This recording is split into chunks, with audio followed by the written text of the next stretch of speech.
বিকাশের নাম্বার আর ID card কে যাচ্ছে বলেন? ওই জামাতের। যে আইডি নাম্বার চাবে 999 ফোন দিবেন, পুলিশকে ডাকবেন, পুলিশকে ডেকে ওদের হাতে তুলে দিবেন।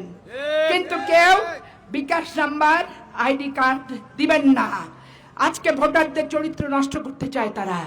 চরিত্র নষ্ট করে 500 টাকা 1000 টাকায় এত ঠুনকো টাকা দিয়ে তারা আমানত, যে আমানতের জন্য আজকে ইলিয়াস খানের মৃত্যু দিবস আমরা জানি না, ইলিয়াস আলীর লাশটা আমরা খুঁজে পাই নাই, চৌধুরী আলমের মৃত্যুর দিন আমরা জানি না, পরিবার কোন দিনে মিলাদ করবে, কোন দিন মৃত্যুর দিন ধরবে সেটা জানি না। আজকে সেইটাকে কলুষিত করছে এই জামাত ইসলাম।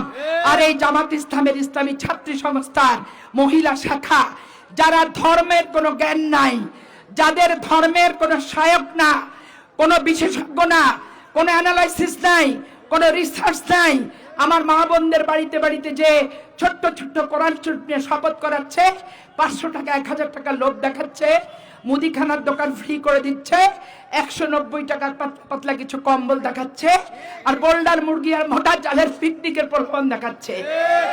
সব সময় একটা জিনিস মনে রাখবেন, আমরা নিজের কর্ম নিজে করব, বিবেক দিয়ে ভোট দেব। নিজের কর্ম নিজে করব, ইমান দিয়ে দেশকে ভালোবাসবো।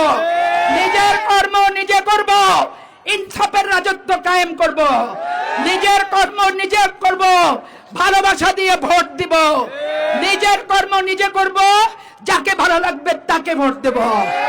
ওই বোল্ডার মুরগি, বিকাশের টাকা, 500 টাকা ফল, আর ওই 190 টাকার কম্বল, আর একটা শাড়ি, মুদিখানার দোকান ফ্রি, এইটার উপর আমরা ভোট কখনোই নির্ধারণ করব না। আজকে